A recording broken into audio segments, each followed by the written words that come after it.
This article is a good example of Michael Ord's work. In it he looks at what's called passive margins, which we might call the great continental shelves that exist around the continents, the gently sloping surfaces under the water.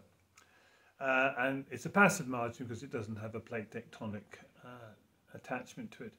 The plate tectonics tend to be seen around the margins of what we call the Ring of Fire, which is Eastern Asia and Western Americas. But the other continental margins tend to be predominantly quite quiet. They are not subject to plate tectonics. And what you see there is an extensive continental shelves. Now, interestingly, often associated with these passive margins are what might be called the Great Escarpments. So in southern Africa, it's a 3,500 kilometre Great Escarpment, where the land is several thousand metres above the sea level and suddenly drops. But this drop is several hundred kilometres away from the actual coastline. So it can't obviously be the result of the coastal erosion.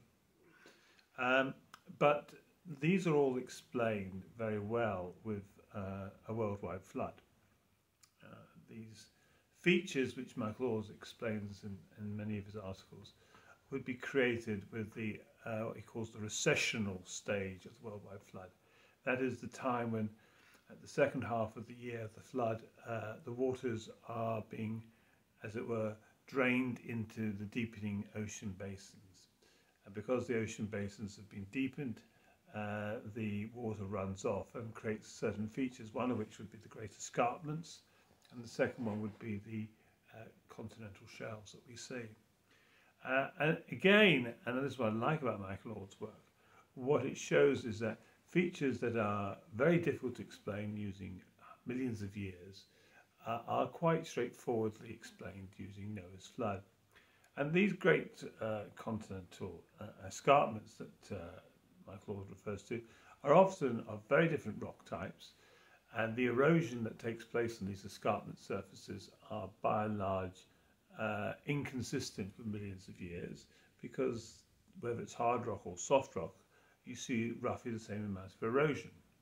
Had it been millions of years, we would expect significantly different erosion between soft and hard rocks. It would suggest, therefore, those escarpments are only thousands of years old. And the same will be true for the continental shelves. The evidence is that they're only thousands of years old. And that's why I've come to the conclusion that with this, plus many, many other pieces of evidence, such as the soft tissue and dinosaur bones and other fossils, we have overwhelming evidence for a worldwide flood. And I think once you've established a worldwide flood, then you have pretty much established that the Bible is credible from a scientific perspective. Fulfilled prophecies and miracles provide further confirmation that the Bible is an accurate revelation from God.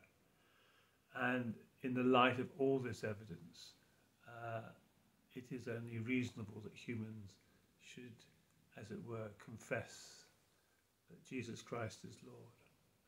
And that's the great desire of my heart, is that before the Lord returns, people will have seen the evidence and come to the only reasonable conclusion that Jesus is Lord.